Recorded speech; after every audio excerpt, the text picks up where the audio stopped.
Assalamualaikum warahmatullahi wabarakatuh. Alhamdulillahi rabbil alamin. Wassalatu wassalamu ala asyrafil anbiya'i wal mursalin wa ala alihi wa sahbihi ajma'in. Rabbi shrah li sadri wa yassir li amri wahlul 'uqdatam min lisani yafqahu qawli. Allahumma dzakkirni ma unsitu minal Qur'anil Karim wa ma nasitu minal ahadits nabawiyyah wa 'allimni ma jahiltu minhuma ya dzal jalali wal ikram. Amma ba'd. Ahli-ahli jawatan kuasa, tuan-tuan, puan-puan, sidang jemaah yang dikasihi sekalian. Jadi alhamdulillah, syukur yang tidak teringganya kita panjatkan kehadrat Allah Subhanahu wa taala di atas limpah kurnia nikmat yang terlalu banyak yang dianugerahkan kepada kita. Selawat dan salam ke atas junjungan besar Nabi Muhammad sallallahu alaihi wasallam, ahli keluarga baginda, para sahabat serta orang-orang yang mengikuti mereka sehinggalah ke hari kiamat. Tuan-tuan, puan-puan, sidang jemaah yang dikasihi sekalian. Jadi alhamdulillah pada malam ini Allah Subhanahu wa taala masih lagi izinkan kita untuk terus berada dalam satu majlis sebesar-besar majlis zikir, sehebat-hebat, seafdal-afdalnya, sebaik-baik ibadat, iaitu majlis ilmu. Kerana dengan ilmu itulah mengesahkan hidup mati kita ini, mengesahkan pengabdian diri kita pada Allah Subhanahu wa taala, dengan yang mana kerana itulah kita dijadikan wa ma khalaqtul jinna wal insa illa liya'budun. Tidak aku jadikan jin dan manusia itu melainkan semata-mata untuk mengabdikan diri kepadaku. Jadi untuk mengabdikan diri pada Allah Subhanahu wa taala ni, tuan-tuan dan puan-puan, kita tidak boleh ikut-ikut sahaja. Taklid a'ma sahaja. Orang buat kita buat, orang berhenti kita berhenti. Kenapa? Kerana Islam ini adalah agama ilmu, agama yang penuh kesedaran, yang sedar, yang waras, yang matang, bukan ikut-ikutan. Kalau ikut-ikutan lebih kepada emosi, lebih kepada perasaan. Ada mood kita ikut, tak ada mood tak payah ikut pun tak apa. Baik dari sudut akidah, dari sudut amalan syariahnya, dan dari sudut akhlaknya. Kita kena belajar ilmu tauhid untuk mengesahkan akidah kita. Ya, kalau kita tanya apa dalil Allah SWT wujud, dia kata, mak kata ada, ayah kata ada. Ini taklid. Ya, tidak sah iman. Imam As-Sanusi dan Imam Ibn Al-Arabi mengatakan bahawa tidak sah iman ini. Iman, tuan-tuan dan puan-puan, kena ada 3. Kena ada jazamnya, baru sah. Artinya 100% yakin. 99.999 pun masih belum sah, tidak solid. Kena jazam. Yang keduanya mutabiqun lil haq, mesti berbetulan dengan jalan yang sebenar. Mesti ahli sunnah wal jamaah, bukan mu'tazilah, bukan syiah, bukan qadianiyah, dan bukan yang lainnya. Mesti ahli sunnah wal jamaah. Dan yang ketiganya mesti an dalil, mesti berdalil, tuan-tuan dan puan-puan. Dalil aklinya, dalil naklinya, walaupun secara ijmali, secara ringkas. Kena tahu, baru sah iman kita. Untuk sah tu macam mana nak dapat? Macam mana? Kena belajar, tuan-tuan dan puan-puan. Kena belajar ilmu tauhid untuk mengesahkan akidah kita. Yang kedua, nak mengesahkan ibadat kita, sembahyang kita ni, kita kena tahu syarat rukun, sah batalnya. Jangan sampai kita kata Al-Fatihah tu sunat hukumnya, nanti sembahyang kita tak sah. Kena belajar ilmu fiqh.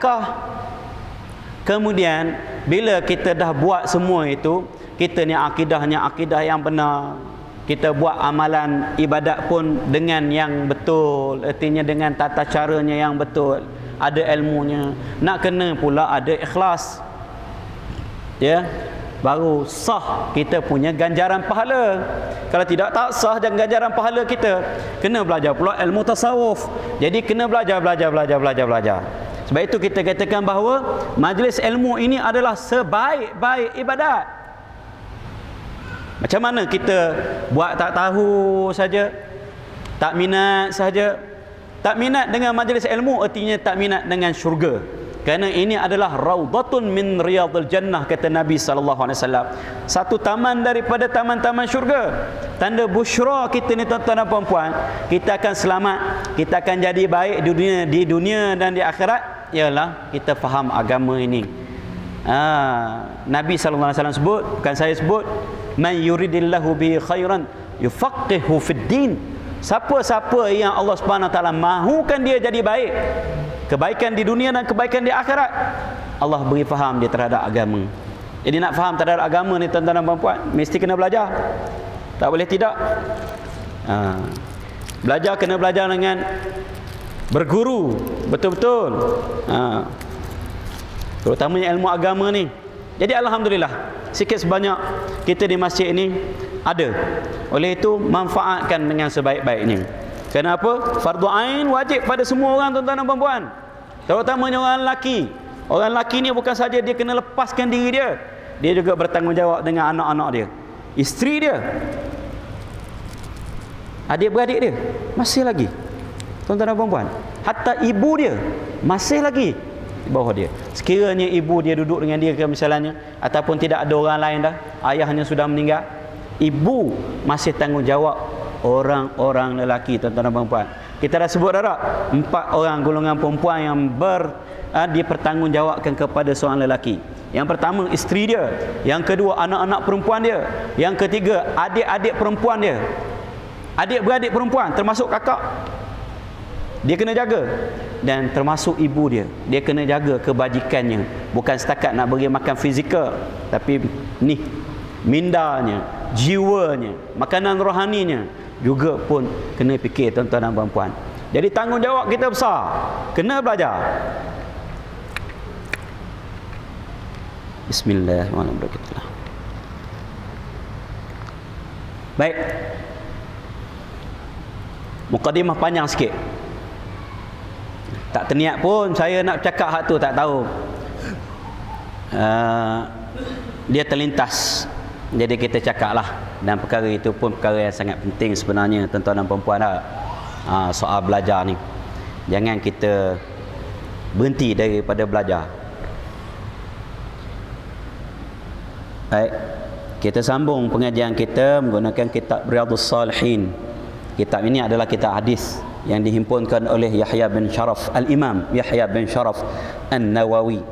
Dalam kitab ini tuan-tuan dan puan-puan banyak kitab-kitab.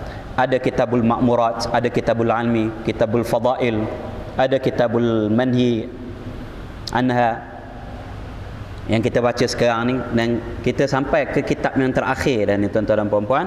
Ada satu lagi kitab, iaitu Kitabul Mansurat wal Mulah. Hadis-hadis yang tidak berbab, yang dikira menarik, yang diletakkan oleh Imam An-Nawawi di belakang hadis ini. Kitab hadis Riyadhus Salihin ini. Jadi kitab yang lain-lain itu semuanya ada kitab-kitab, dan dalam kitab-kitab itu ada bab-bab. Kitab yang kita baca ni ialah Kitabul Umuri Al-Manhi Anha. Kitab perkara-perkara larangan. Kitab ini hak paling panjang sekali, paling banyak sekali babnya. Ya, ada saya kira tu 5 lai. Tajuknya saja 5 lai bab-babnya. Ya, yang kedua panjang Kitabul Ma'murat, yang mula-mula sekali. Kitab perkara-perkara yang diperintah.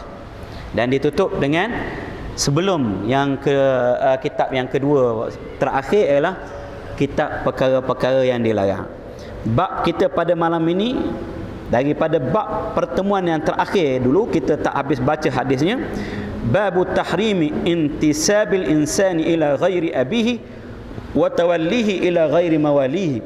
Bab haramnya seseorang itu menisbahkan dirinya, ataupun kita kata mendakwa nasab kepada seseorang insan lain selain daripada ayah dia. Haram, berdosa besar. Dan juga menganggap dirinya ataupun mendakwa dirinya adalah orang yang dimerdekakan ataupun bekas hamba kepada bukan yang memerdekakan dia, kerana dia ada hakul wala di situ, ya, hakul wala. Tak apalah yang itu, kerana sistem perhambaan ni dah tak ada, kita boleh tinggalkan. Kita dah terangkan itu secara ringkas.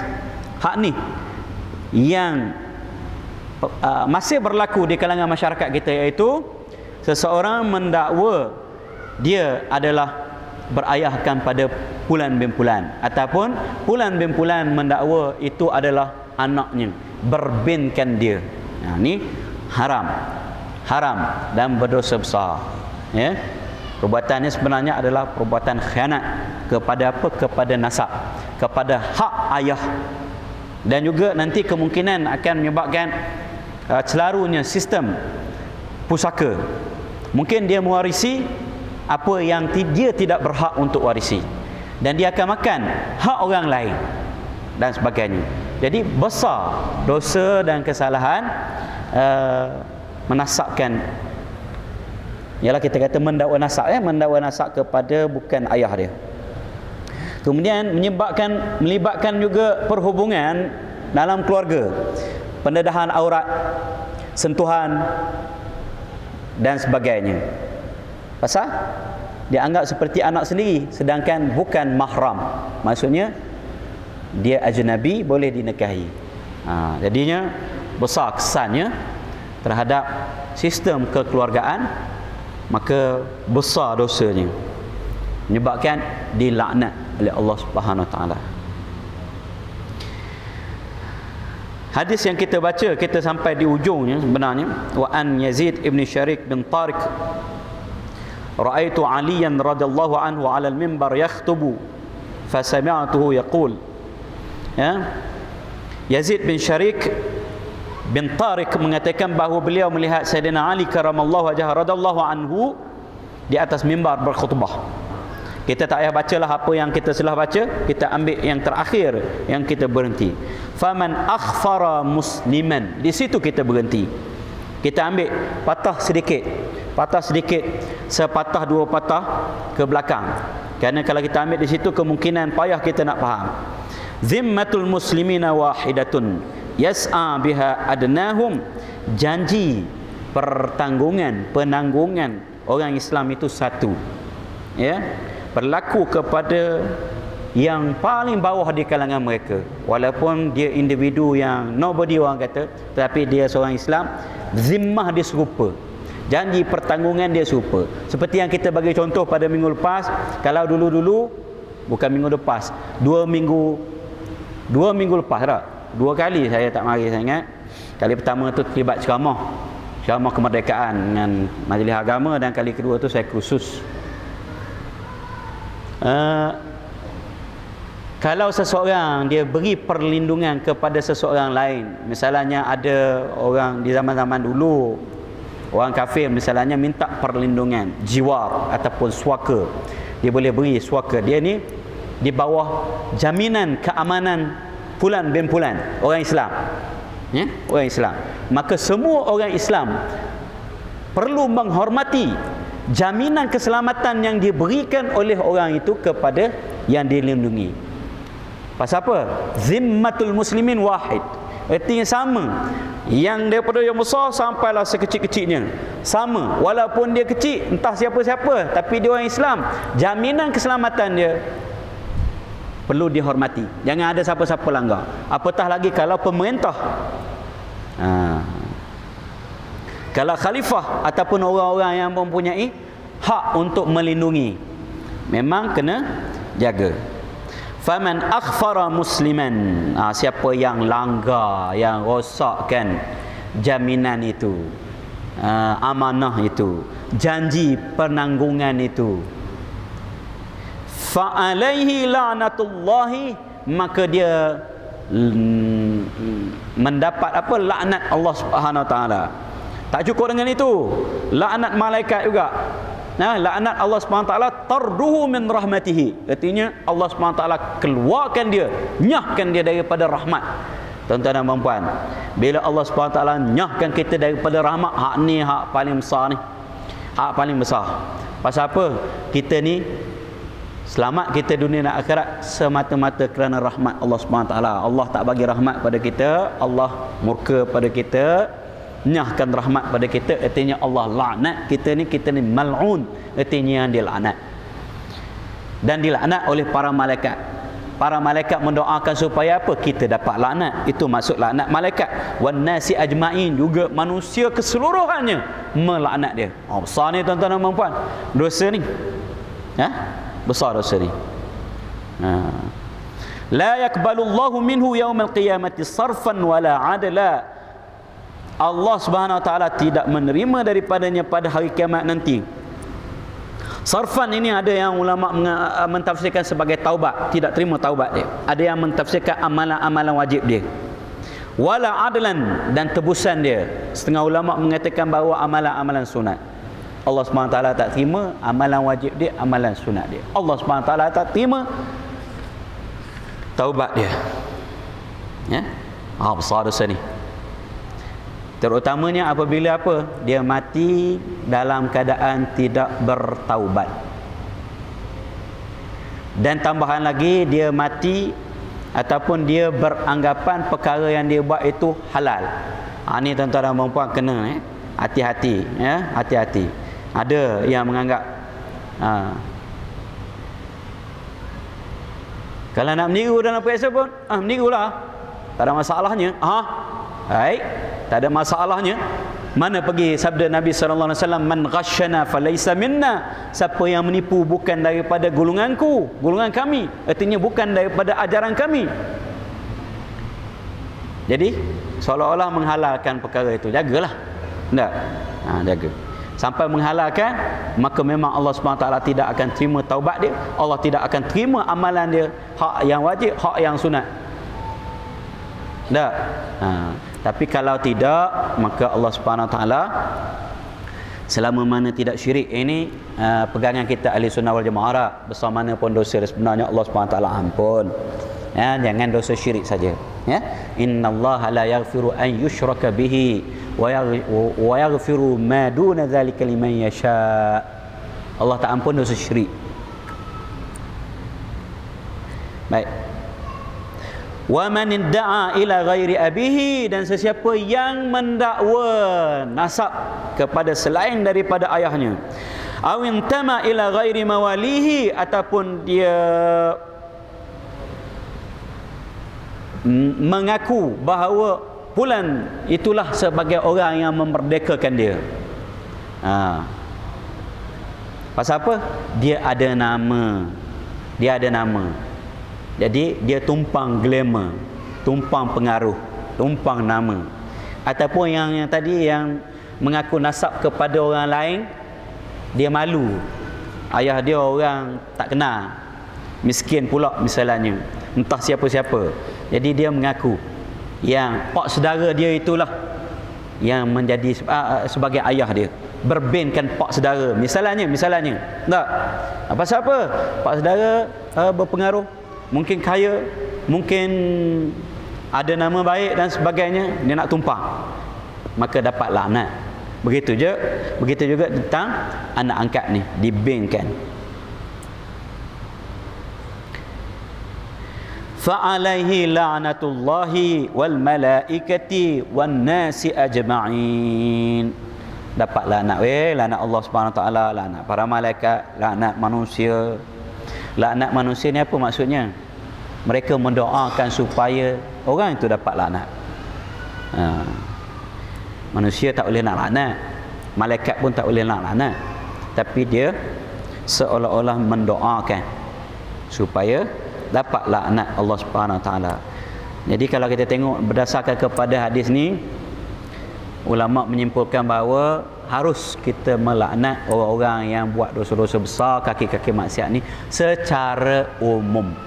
Secara umum, tak boleh secara peribadi. Peribadi tak boleh. Lagi-lagi kalau sebut nama. Secara umumnya boleh. Kerana ni ada Allah laknat. Laknat siapa? Laknat orang-orang yang terlibat ni, mengaku bernasabkan kepada fulan, sedangkan fulan itu bukan ayah dia hak sebenar. La yakbalullahu minhu yaumal qiyamati sarfan wala adla. Allah Subhanahu Wa Taala tidak terima pada hari kiamat nanti taubat dan tebusannya ataupun amalan-amalan wajibnya dan juga amalan-amalan sunatnya. Muttafaqun alaih, muttafaqun alaih, dipersetujui ke atasnya sebagai sahih oleh siapa? Oleh syaikhan, dua orang syekh dalam ilmu hadis, iaitu Al-Imam Muhammad bin Ismail Al-Bukhari dan Al-Imam Muslim Ibn Al-Hajjaj An-Naisaburi. Bila dua orang imam ni sampai disebut syaikhan, syaikhan dalam ilmu hadis ialah merujuk kepada dua orang ulama besar hadis ini. Apabila mereka bersetuju bahawa hadis ini adalah hadis sahih, maka hadis ini menempati hadis yang paling tinggi ranking dia, yang paling sahih, yang paling sahih. Kemudian hadis yang diriwayatkan oleh Imam Bukhari saja. Kemudian yang diriwayatkan oleh Imam Muslim sahaja. Kemudian hadis-hadis lain yang diriwayatkan berdasarkan kepada piawai standard oleh Imam Bukhari dan Imam Muslim. Hadis itu tidak diriwayatkan oleh mereka berdua, tapi diriwayatkan oleh imam lain berdasarkan kepada standard yang mereka tetapkan. Dan kemudian begitulah yang seterusnya ke bawah-bawah sebagainya. Itu status hadis. Wa an Abi Dzar radhiyallahu anhu. Abi Dzar ni Jundub bin Janadah daripada Bani Ghifar,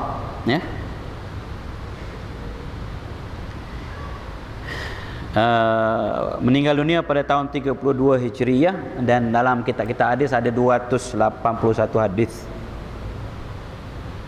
Seorang sahabat yang hebat. Yaqulu, beliau berkata, laisa min rajulin idda'a li ghairi abihi wa huwa ya'lamuhu illa kafar. Tidaklah seseorang itu mendakwa selain ayahnya menjadi ayah dia. Artinya mendakwa nasab. Wa huwa ya'lamuhu, dan dia tahu, illa kafar, melainkan dia jadi kafir.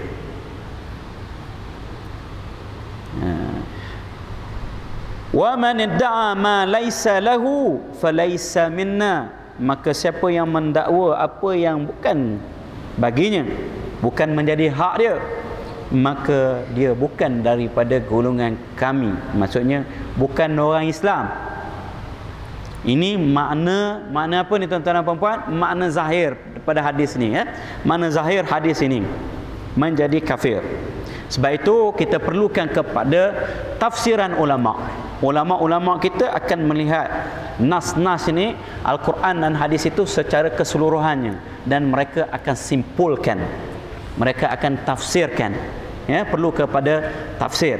Jangan kita pegang hanya semata-mata zahir saja berdasarkan kepada pembacaan kita sepatah dua patah hadis dalam kita jumpa dalam Facebook, lalu kita pun berfatwa. Tak boleh tuan-tuan dan puan-puan. Kena rujuk pada orang pakar. Kenapa?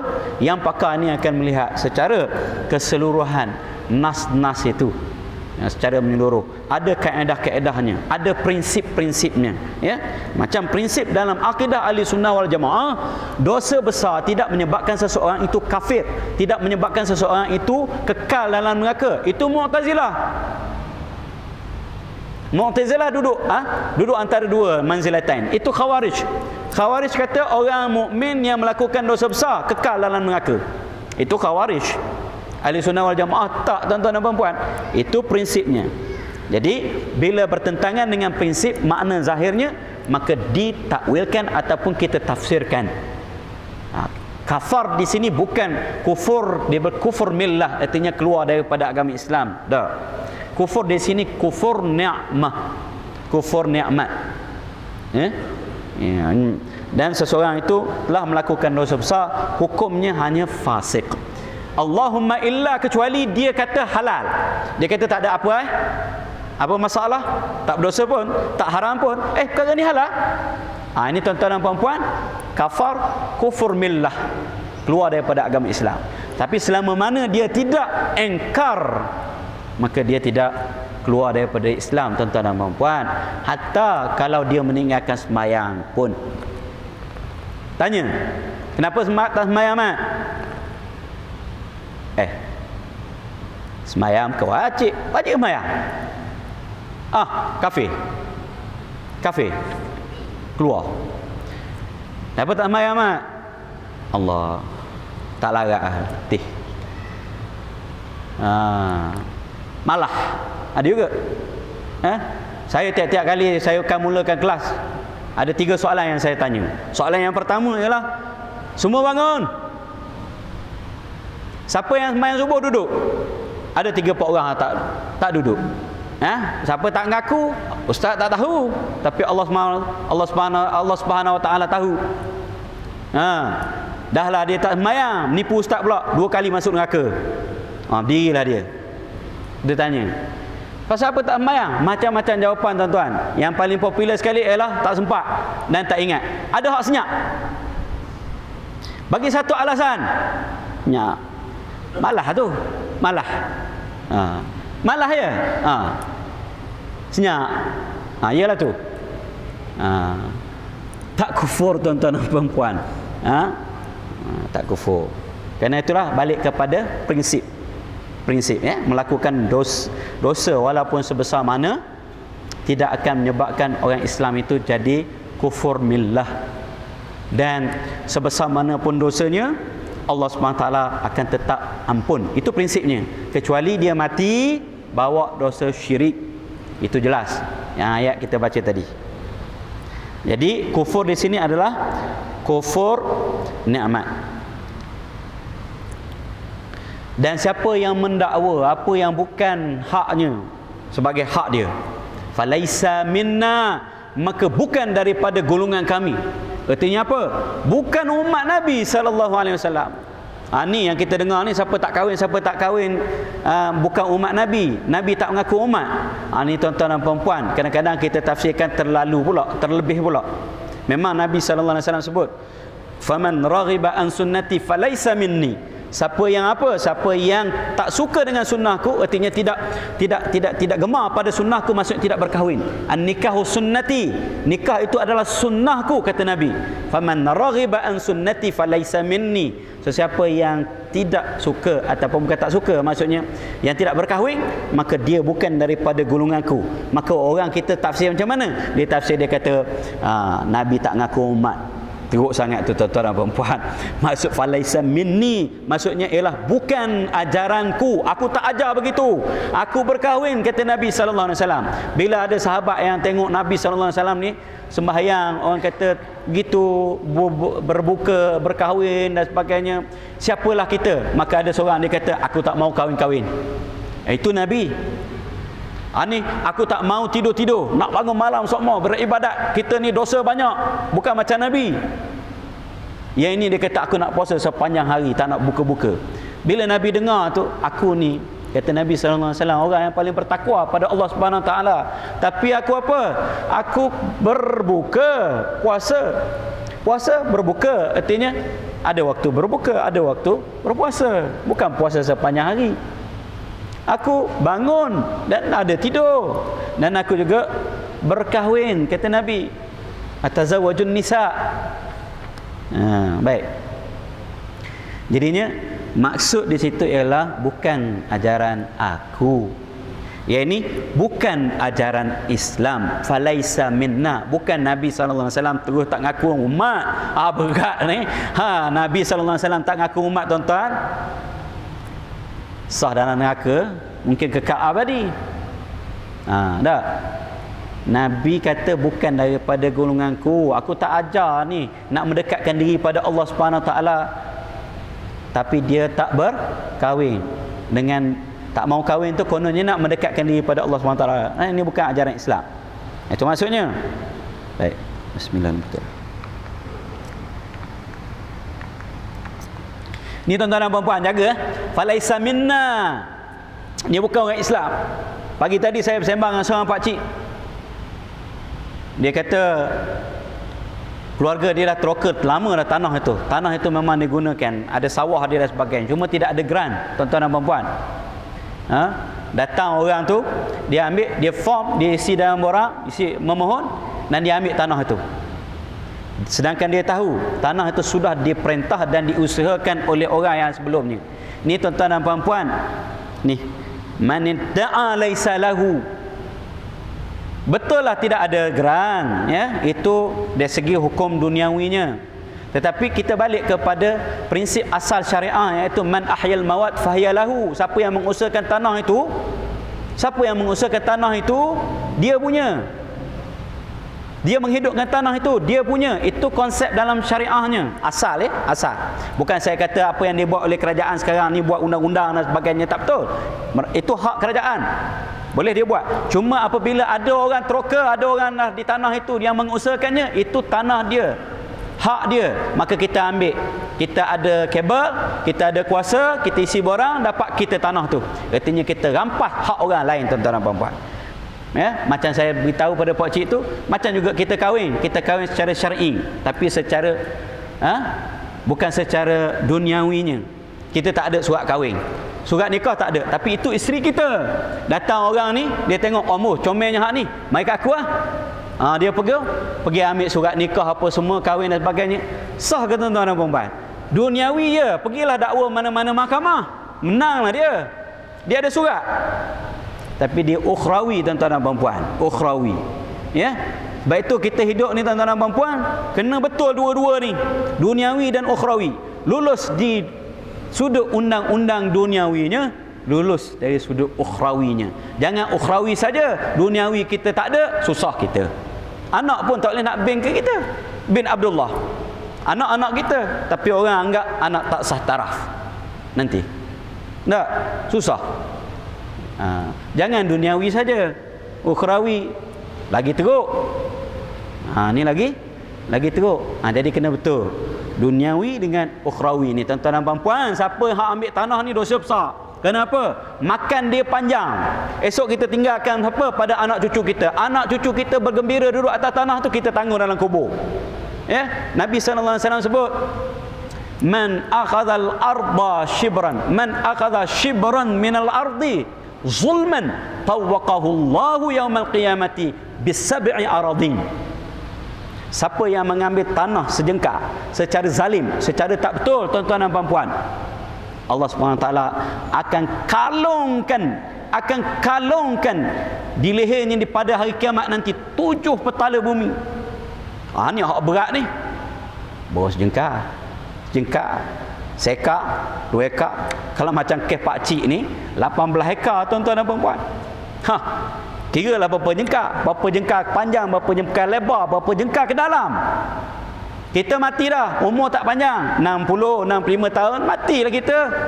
Anak kita yang makan tanah tu, cucu kita, cicit kita, semua kita tanggung. Berat, tuan-tuan. Tapi pelik juga, yang ambil itu bukan calon-calon orang-orang yang dikatakan beragama jugalah. Pelik. Bila nampak apa, harta, gelap mata. Nampak duit, gelap mata. Cabut kepiah-piah. Janggut panjang pun jadi kerinting. Pasal apa? Tengok duit, tengok tanah.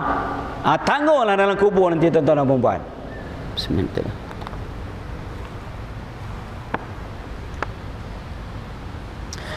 Wal yatabawwa maq'adahu minan nar, maka hendaklah dia menempah kerusi dia, tempat duduk dia dalam neraka. Wa man da'a rajulan bil kufri, dan sesiapa yang menyeru seseorang lelaki dengan kufur, artinya dia sebut kafir, oi kafir, ya kafir. Au qala, ataupun dia kata adu Allah, wahai musuh Allah. Musuh Allah, tuan-tuan dan puan-puan, siapa musuh Allah ni? Iblis, syaitan, kafir, dan munafik akidah. Itu musuh Allah, artinya kafir lah tu, artinya akidah dia tak betul. Walaysa kadzalika illa hara alaih, dan bukanlah orang yang dituduh dia kata itu begitu, dia tidak kafir, dia tidak musuh Allah SWT, illa hara alaih, balik semula kepada orang yang mengatakan itu. Dia kata, hoi kafir, nak marah sangat. Orang tu tak kafir, automatically, serta-merta balik kafir itu kepada orang yang menuduh. Ini tuan-tuan dan puan-puan. Ataupun kita kata andu wallah, musuh Allah Subhanahu Wa Taala. Jadi jaga lidah kita ni, kerana kata Nabi sallallahu alaihi wasallam bila menyebut baginda menyebut dua perkara yang paling banyak menyebabkan seseorang itu masuk neraka, ma baina lahyaihi wa ma baina rijlaihi, apa yang di antara dua rahang dia iaitu lidah, dan apa yang di antara dua kakinya iaitu kemaluan. Hak tak ada tulang ni tuan-tuan dan puan-puan, sangat susah untuk dijaga. Kadang-kadang ada juga yang tersasul dan sebagainya. Jadi jaga. Muttafaqun alaih wa hadza lafzu riwayat Muslim. Hadis ini dipersetujui sahih oleh dua orang ulama besar dalam ilmu hadis, Imam Bukhari dan Imam Muslim, dan lafaz yang di atas ini adalah lafaz Muslim. Selesai kita memperkatakan tentang bab ini. Insya-Allah kita akan masuk bab lain pada masa yang akan datang. Wabillahi taufiq wal hidayah. Wassalamualaikum warahmatullahi wabarakatuh. Kita akhiri majlis kita dengan membaca surah Al-Asr dan tasbih kafarah. Bismillahirrahmanirrahim. والعصر إن الإنسان لفي خسر إلا الذين آمنوا وعملوا الصالحات